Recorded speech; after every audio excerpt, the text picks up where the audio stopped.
સિંગના એક ટ્રક ધારક જે છે એ પોતાની ટ્રકમાં સુરતથી કાપડ ભરી અને ક્લીનર સાથે જતા હતા। એ સમયે જામકી ગામ પાસે નેશનલ હાઈવે નંબર 53 કે જે ધુલિયા તરફ જઈ રહ્યો છે, જામકી ગામ પાસે જે છે ત્રણ મોટરસાઇકલ સવારો જે છે એની ટ્રકની આગળ પોતાનું મોટરસાઇકલ લાવ્યા અને કે તું ટ્રક કેમ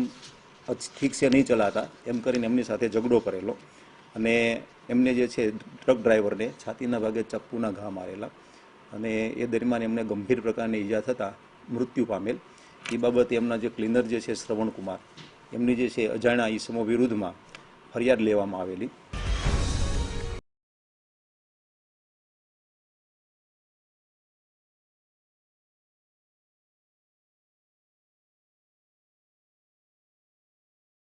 જેમાં આરોપી નંબર 1 હુજર મોહમ્મદ પઠાણ,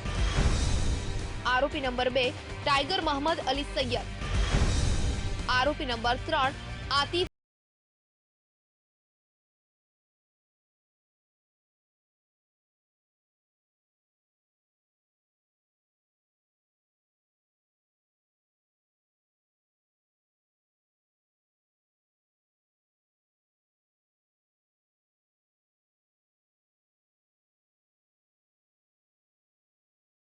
ફરી વખત તારીખ 20/3/2019ના રોજ લગભગ આ જ સમય દરમિયાન બે મોટરસાઇકલ સવારો જે છે બીજા એક ટ્રક ડ્રાઈવરને આતરે છે અને એના કેબિનમાં ચડી અને ચપ્પુ બતાવી અને એની પાસેથી 18,000ની લૂંટ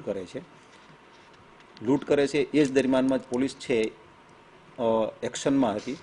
અને થોડા સમયની અંદર જ તે 5 થી 7 મિનિટની અંદર આ ટ્રક ડ્રાઈવર પાસે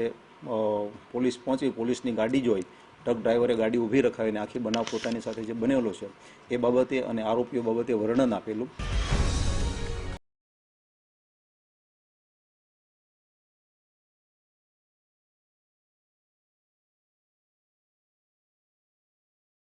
થોડા દિવસ પહેલા ચોરી કર્યું હતું, જે મામલે ઉચ્છલ પોલીસ સ્ટેશનમાં ફરિયાદ પણ નોંધાઈ હતી।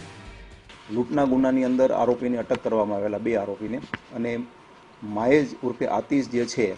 એને મર્ડરના ગુનામાં અટક કરવામાં આવેલો। આ ત્રણેય આરોપીઓના બંને ગુનાની અંદર નામદાર કોર્ટમાં રજૂ કરી અને રિમાન્ડ મેળવવામાં આવેલા છે। લૂંટની અંદર જે મોટરસાઇકલ વપરાયેલું હતું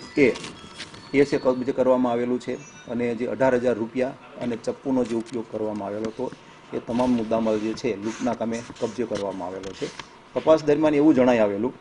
કે આ જે મોટરસાઇકલ વપરાયેલું જે છે એ ગઈ તારીખ 9/3/2019ના રોજ